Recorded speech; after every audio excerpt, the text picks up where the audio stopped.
I remember how the night began, as if nothing terrible could fit into the small bright rooms of my life. The apartment hummed with easy laughter and the lazy clink of glasses.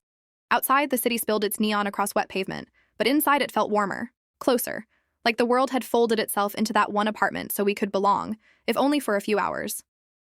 People drifted between conversations. Music swelled and softened. My boyfriend Liam captured someone's attention with a story that made him glow. Mara laughed in the way she always laughed, too loud, too honest, and it felt like the room leaned toward her because it couldn't help itself. I was careful those nights, careful enough to forgive, generous enough to laugh. I loved the way their presence made the room feel less precarious. There was a rhythm to it. We arrived together, we ate greasy pizza, we played a stupid, lovable game someone had dug out of a closet. Everyone was loud and kind, and for the first time in a long time, I let the edges of myself relax. I remember thinking, half joking to myself, that if anything awful ever happened, these two people would stand between me and ruin. It was a small joke. It felt then like a truth. When the party loosened and people started to leave, Liam and Mara stayed close. I didn't notice anything unusual because there was no reason to. They had been close for years, more hours in the same room than not. They knew the same jokes, the same shy ways I had when embarrassed. They were woven into my private life like threads you don't see until you pull. The house became a soft, folding thing. The music went low. Someone pulled the curtains closed. I was tired. My bones felt full of sleep and the kind of contented surrender that comes after good food and too much talk. I went upstairs to the guest room because I'd always been the one to fall asleep early. It was the only place that felt mine. Dim lamp on, blank page of a ceiling. I told myself I would rest for a little while, that when I woke I'd hear their voices downstairs and the night would stitch itself back into my ordinary life. I remember thinking about nothing important, just the pleasing blur of easy safety. There was a peculiar safety in being tired among people who love you. You let your guard drop. You allow your mind to blur at the edges. I fell asleep needing nothing more than that strange, warm trust. Just that. I didn't notice them leave the living room to get drinks. Didn't notice the slight hush that settled after new arrivals said their goodbyes. I didn't notice the way footsteps moved closer to the staircase, the way a rumor moves through a room, soft, decisive, and inevitable. The last thing I remember before sleep closed the door was the ordinary sound of someone laughing downstairs, the comfortable cadence of two voices overlapping like waves. It sounded like home. It sounded like the only place I wanted to be. The room was quiet when I woke. For a moment, I wasn't sure where I was. The air smelled faintly of beer and fabric softener, and the hum of the party had dissolved into silence. My mouth was dry, my head a little heavy, and in the soft darkness, I thought I'd slept longer than I meant to. I shifted on the bed, curling onto my side.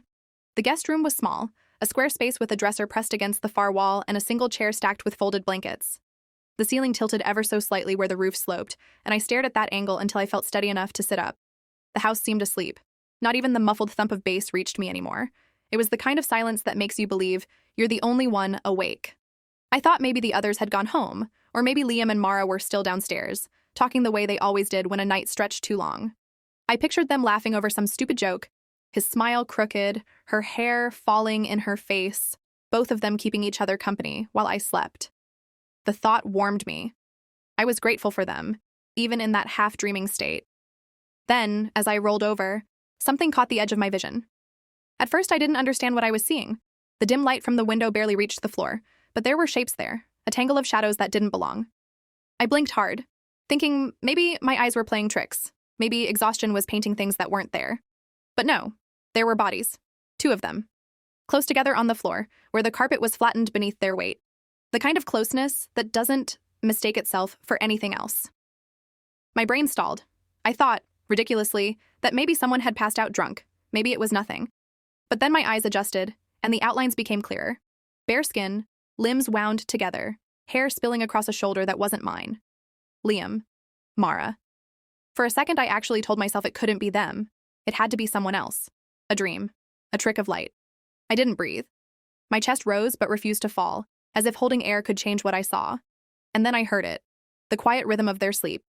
The deep, even breaths that came after an act so intimate, so shattering, I couldn't force my mind to accept it. The room tilted. I went cold in a way that wasn't physical, as though my body had been emptied out and replaced with ice. I wanted to sit up, to scream, to shake them awake and demand why, but nothing in me moved. My arms pressed against the blanket. My throat locked. I was a statue carved in disbelief, staring into the dark at the ruin of everything I thought I could trust. The strangest part was that I didn't cry. Not then. My body denied me even that release. Instead, my thoughts spiraled. Why here? Why now? Why them? Why the two people who had sworn without words, with every gesture of love and friendship, that I was safe with them? The silence of the room pressed harder, crueler. And though they slept only a few feet away, tangled together, it felt like the distance between us had become infinite. I don't know how long I lay there staring at the ceiling, the shadows, the outline of them. Seconds felt like minutes, minutes like hours. Time folded in on itself until it stopped meaning anything at all. All I had was the sound of their breathing, steady and oblivious, while my own came in short, uneven gasps I tried to swallow back into silence. I wanted to close my eyes and vanish, to unsee, unhear, unfeel. But every blink only sharpened the image, his arm draped over her waist, her leg bent across his, their skin pressed in a way I'd never seen except when it was mine. The most familiar intimacy in my world, now stolen and mocked, lying bare in front of me like a corpse I was forced to recognize. A thought clawed through the numbness. What if they wake up? What if Mara opened her eyes first and saw me there, watching, helpless? What if Liam stirred, groggy but satisfied, and caught me in this frozen state of knowing? The panic sat on my chest like a weight. I couldn't move, but I couldn't stay either. Every part of me screamed to run, to rip the door open, storm out, shatter the night with my anger. But I didn't. I couldn't. Because to move was to make it real. As long as I stayed still, silent, pressed into the mattress like a ghost, maybe I could pretend it wasn't happening. Maybe when I finally woke up for real, none of this would exist. So I lay there. My nails dug into the sheets until crescents of pain bloomed in my palms. My teeth pressed together hard enough to ache. The room smelled faintly of sweat, and though the window was cracked, the air felt suffocating. I tried to breathe through my mouth to block it out, but the rhythm of their breath kept seeping in, a cruel metronome I couldn't escape. Somewhere in me, a small voice whispered, "This is the moment everything ends." I felt it like a line being cut, like the earth splitting. The version of me that trusted, the version of me that laughed freely, the version that looked at Liam and Mara and saw family. That self was bleeding out on the carpet beside them, invisible, ungrieved.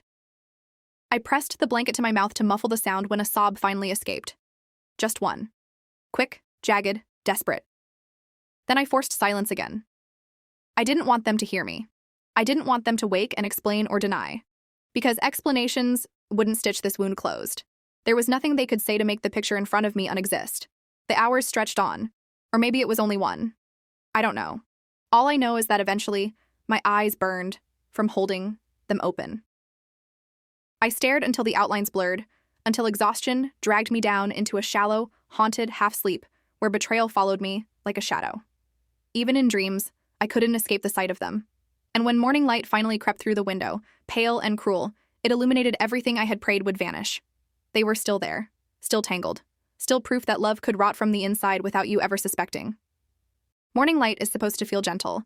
It's supposed to soften the sharp edges of the night, remind you that life is still turning. But when it crept across the guest room floor and painted their skin in pale gold, it felt like a spotlight exposing rot. The shadows peeled away, and I could see them clearly now. Two bodies slack in sleep, unaware, careless. My chest tightened so hard I thought I might choke. The urge to scream burned in me, to wake them violently, to rip the covers away, and demand they see what they'd done through my eyes. But instead, I remained quiet, suffocated by a strange paralysis. It wasn't calm, it was survival. My body, unwilling to shatter into pieces all at once, simply locked me in place. Every second that passed, I felt myself splitting further away from who I'd been just hours before. The girl who had walked upstairs to rest, warm with trust and drowsy affection, was gone. What was left was something raw and fragile, standing at the edge of collapse. I didn't know how to breathe in this new skin. I didn't know how to exist in a world where the two people I loved most could betray me in the same breath. I rose slowly, careful not to stir the bed too loudly. My legs trembled beneath me, weak from a night of frozen fear.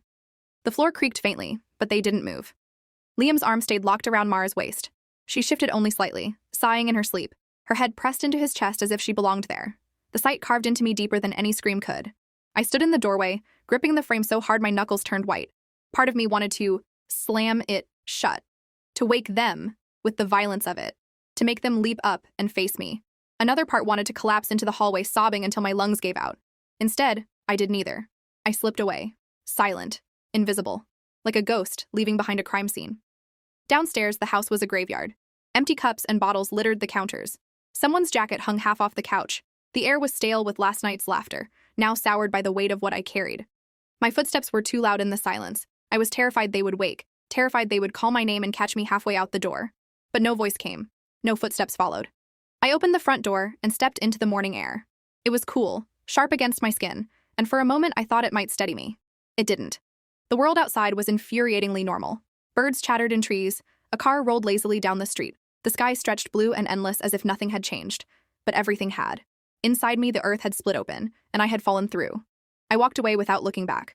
My body moved automatically, like it knew escape was the only option. My hands shook. My lips were numb.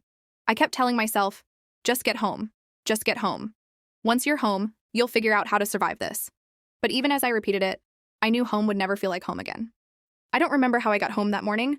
The streets blurred past me like scenery from someone else's dream. I must have walked for part of it, taken a bus, maybe even a cab. I can't say. All I know is that at some point the door of my apartment closed behind me, and I collapsed onto the floor as though the weight I had carried all night had finally crushed me. The sobs came then, violent and raw, tearing through me with no mercy. The kind of crying that doesn't sound human, that rips your throat apart and leaves you gasping like you're drowning. I pressed my hands to my face, but it didn't stop the sound. It didn't stop the memories. No matter how tightly I squeezed my eyes shut, I still saw them. I still heard them. I don't know how long I stayed on the floor. Long enough for the sun to rise fully, long enough for my body to ache from the cold tiles.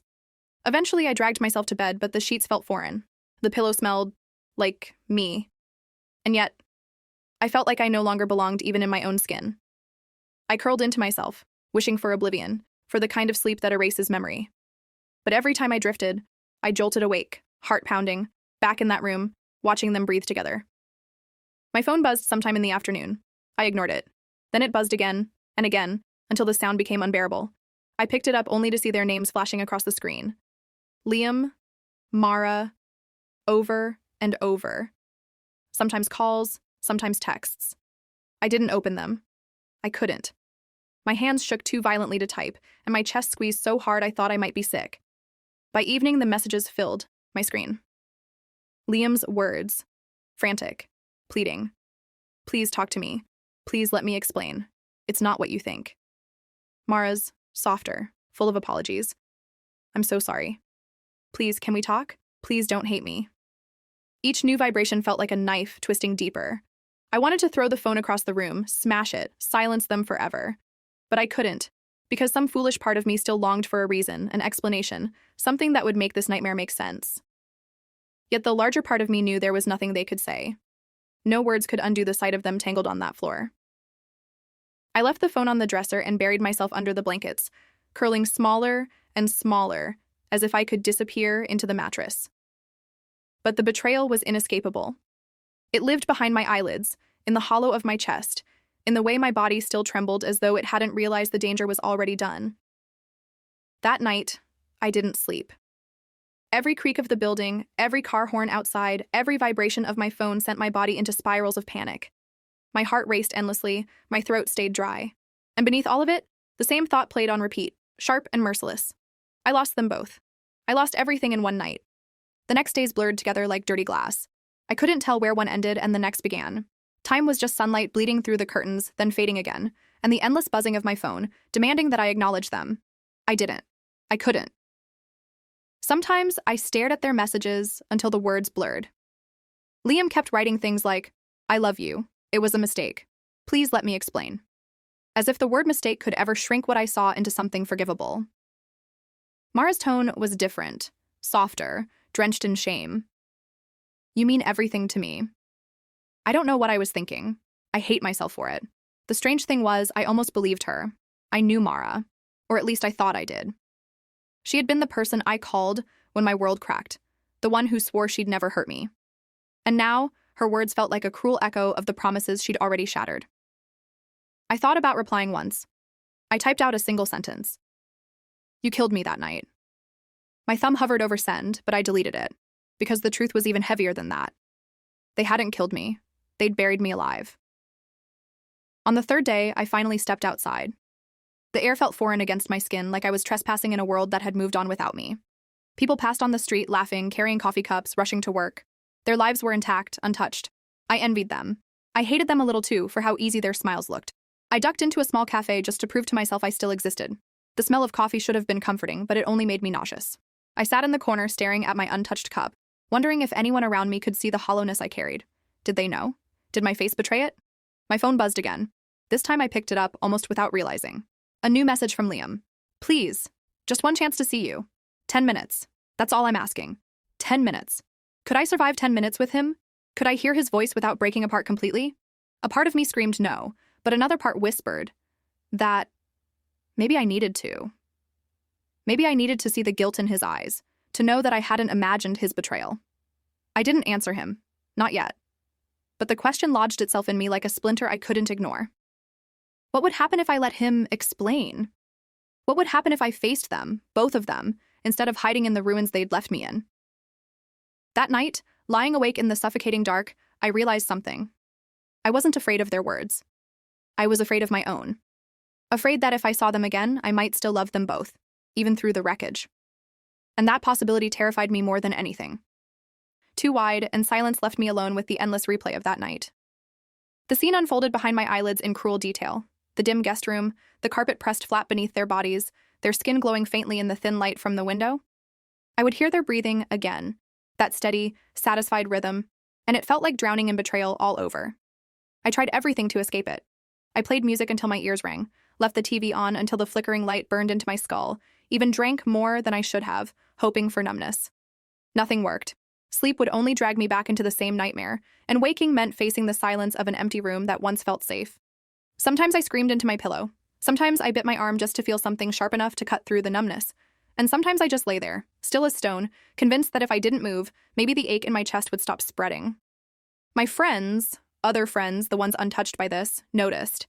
They sent casual messages at first. Hey, haven't seen you around. Everything okay? I ignored them. When they pressed harder, I lied. Just tired, busy, work's been crazy. I couldn't bring myself to tell anyone the truth. Saying it aloud would make it permanent. And besides, how do you explain that the two people who defined your world had torn it apart with their bare hands? The loneliness settled into my bones. It was different from being alone. It was the knowledge that the people I used to lean on weren't mine anymore. That even if they begged for forgiveness, even if I somehow tried to stitch the pieces together, the crack would always be there. Trust once broken doesn't return. It lingers like a scar, ugly and undeniable. One night, unable to bear the silence, I picked up my phone and scrolled through old photos. There we were. Me, Liam, Mara, smiling, arms wrapped around each other, laughing so easily it hurt to look. I wanted to reach into the screen and shake those versions of us, warn them about what was coming. Don't trust too easily. Don't believe forever lasts. The more I stared, the angrier I became, not just at them, but at myself. How had I been so blind? How had I not seen the glances, the closeness that went unnoticed? Had it been there all along, right in front of me, while I was too content, too trusting, too naive to notice? That thought poisoned me the most, because it meant their betrayal wasn't just sudden. It might have been growing like a secret vine, twisting and tightening, while I smiled, oblivious. And if I had missed this, what else had I been too blind to see? I pressed the phone against my chest, shaking, tears sliding hot and silent down my cheeks. And for the first time since that night, I whispered the words out loud into the empty room. They destroyed me. And the echo that came back felt like confirmation. Yes, they had. And I wasn't sure if I'd ever be whole again. They kept trying. For a while, their attempts to reach me were almost rhythmic. Calls at odd hours, messages that jumped from pleading to furious, flowers left at the door with notes that smelled faintly of perfume and apology. At first, I answered none of it. Then once, I picked up and listened to Liam's voice for 30 seconds before hanging up. It sounded like someone learning to speak again, full of rehearsed regret. Mara left a voicemail that trembled with shame. She said my name like someone trying to conjure a ghost back into life. But those sounds did not rebuild anything. They were fragments of the people I knew, but broken into pieces that no apology could glue together. I found myself measuring every small thing against that night. Her laugh, his touch on a table, the way they looked at me when they thought I wasn't watching. And the measurements only revealed the distance I'd been dragged. Trust is not a thing you can ask back on a whim. It is earned and guarded. Once it is handed away in betrayal, the ledger cannot be balanced by flowers and whispered confessions. Friends took sides with a clumsy, well-meaning certainty. Some whispered that maybe things weren't as they seemed, that perhaps I had misunderstood. Others met my silence with awkward looks, as if my grief was contagious and might stain them too. I watched relationships erode the way a shoreline gives up sand to the tides, small grains at a time until there is nothing left to hold the land in place. People I had known for years became distant, offering condolences that felt like polite formalities. No one knew what to do with the raw, messy ruin of my life. I tried to speak once at a small gathering, a cousin's birthday where conversation should have been light, and my voice fractured in front of everyone. I wanted to tell them the truth, to make the whole room understand the depth of the breach. Instead, I laughed at a joke I didn't find funny and left early, the ability to explain dissolving like sugar on my tongue. There were nights I fantasized about dramatic scenes, confronting them in public, demanding an explanation in front of everyone, smashing the coffee table that had once felt like the axis of our small universe, collecting all the photographs and burning them in the courtyard to give the fireworks a reason to bloom. These were childish reveries, not because the desire lacked heat, but because real life offered no satisfying finality. There are no cinematic explosions for betrayals like this. There's only the slow, quiet work of walking away and learning to breathe around the new emptiness. So I began to shed them like winter coats. I returned the sweater of his that still smelled faintly of him. I brought back the plastic ring Mara had given me on a whim at a midnight market, an inside joke rendered ugly by knowledge. I moved their messages into an archive folder and watched my reflection in the black screen, feeling less familiar with the person who stared back. Deleting their photos felt like chiseling at a sculpture with a blunt tool. Pieces of us fell away, and sometimes I missed the shape before I understood why. Losing them felt less like a single climactic rupture, and more like the patient unraveling of a sweater. Every pull made the hole larger until I slipped through and had to decide what to do with my nakedness. There was grief, yes, for the lovers I had loved and the friend I had trusted. But there was also a peculiar kind of freedom that arrived timidly, like dawn after a night that threatened eternity. Freedom as in the ability to choose, finally, who would be allowed to stand inside my small, battered world. The hardest part was not the absence of their bodies or the lack of their voices. It was the absence of certainty. I had to relearn the vocabulary of my own life. How to say no, how to sleep without waiting for a betrayal to replay, how to answer a message without flinching. I took small practical steps, new locks, new routines, walks at different times of day, and treated each tiny succession as a quiet victory. The world did not applaud. It simply went on, indifferent and enormous. One night, months later, I walked past the park where we used to picnic. I saw a couple there with a dog, laughing the easy laugh I once thought belonged to me. My chest clenched, not with the same searing, raw pain that had nearly split me open at first, but with something more complex, the soft, unfamiliar ache of someone learning the rules of moving forward. I kept walking. I did not look back. I had believed for so long that trust was a birthright, a quiet, unshakable thing that came naturally to those who loved freely. I had believed that to love was to open your doors without hesitation, to share your thoughts and fears with the people who claimed to care for you. That belief had been the foundation of my life, the unspoken rule of my relationships, the lens through which I judged the world. That night had shattered it, broken it down into jagged fragments too sharp to touch, too dangerous to piece together. I walked through the world as though behind a thick pane of glass. People spoke to me, reached for me, but I could not meet them fully. Their hands brushed mine in greetings. Their eyes held warmth. Their laughter reached toward me. But I recoiled as if afraid of a blow I could not see. Love itself felt like a threat. The word was a cage of anticipation, each promise a potential weapon. Friendship, loyalty, companionship. Every word carried the shadow of betrayal, every closeness the risk of ruin. I had to learn to operate under the assumption that every bond could crack and splinter at any moment. There was no innocence left. There was no easy trust. Some days, I forced myself to engage. I smiled at colleagues, attended gatherings, answered messages from people who had never betrayed me. But each interaction required calculation, a quiet rehearsal of movements, gestures, words, all designed to protect the soft core of me that remained untouched. Inside, though, the old self, carefree, open-hearted, ready to believe in people, was buried beneath layers of fear and caution. I realized I was mourning not only the loss of Liam and Mara, but the loss of myself. The girl who had run her hands through Mara's hair and laughed with Liam until midnight was gone. She had been replaced by someone vigilant, someone alert to the subtle tilt of eyes and hands, someone who measured affection like currency. That self could never fully return. It had been traded, and the price was high. Even in solitude, I could feel it. In the quiet mornings, in the nights when sleep refused to come, I traced the contours of my own vulnerability and found them jagged, unfamiliar. Every memory of love and friendship was tinted now, a warning instead of a comfort. I had become a careful architect of walls, a collector of defenses, a silent witness to my own reconstruction. And yet, beneath the armor, a fragile thread persisted, a curiosity about whether life might still offer moments of honesty and tenderness. Not with them, not with anyone like them, but somewhere beyond the scope of betrayal. It was tentative, like the first green shoots after a harsh winter. I could not reach for it fully, without trembling, without fear. But its presence was a faint, stubborn pulse that reminded me I was not entirely lost.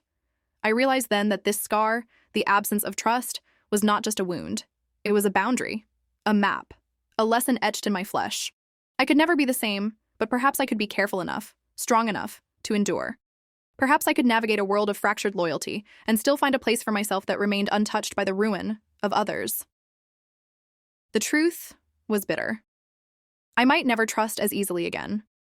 I might never love as openly, never laugh with the same abandon. But I could live. And if living meant guarding my heart fiercely, if it meant learning to distinguish between the safe and the dangerous, then perhaps survival itself was a victory. For the first time in months, I let myself breathe fully, and in that breath, I felt the faintest hint of resilience stirring beneath the weight of everything I had lost.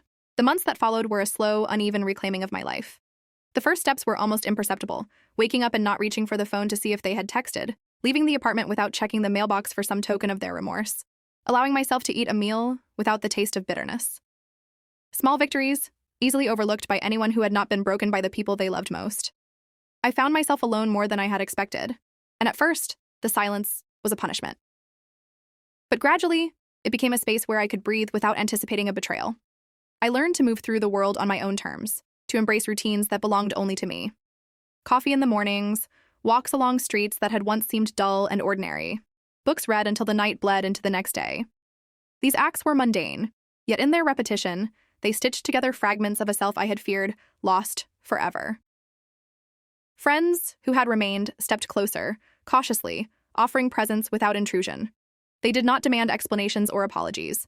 They simply existed as reminders that not all connections were poisonous, that loyalty and love could exist outside the ruins of my past.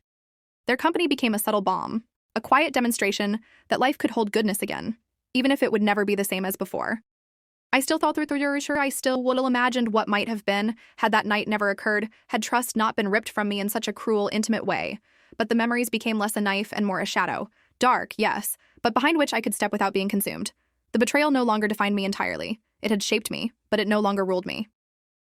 One evening, walking home after a long day, I paused at a street corner. The city lights glinted off puddles. The air smelled faintly of rain and exhaust. I realized I could feel again without fear that each warmth might conceal a wound. I could smile without immediately calculating the cost. And in that moment, I understood the quiet triumph of survival. Not the reclaiming of trust, which might never fully return, but the reclaiming of myself. I still carry the scar of that night. It is in the way I watch the people around me, the way I weigh my attachments, the way I guard my heart with vigilance. But it is no longer a chain. It is a map, a reminder of what I endured and what I can withstand. I have learned that love and friendship are fragile, yes, but that my own resilience is enduring. Perhaps I will never forgive them fully. Perhaps the memory of that room will visit me on sleepless nights, whispering the names of those I lost. But I have discovered something else, something that cannot be taken away. The part of me that survived. The part of me that is whole, even when broken. The part of me that knows that even after betrayal, even after grief, I can still choose to step into the world and live, truly live, on my own terms. And in that choice, I find the faintest, most stubborn light. A light that says, I am still here, I am still myself, and I will endure. Life has a way of breaking us in order to show what truly matters. Betrayal hurts, but it also strips away illusions and teaches us strength we never knew we had. Don't let pain turn your heart to stone. Let it make you wiser, softer, and stronger. And if you enjoyed this video, please like and share it with your friends. It means more to me than you might think.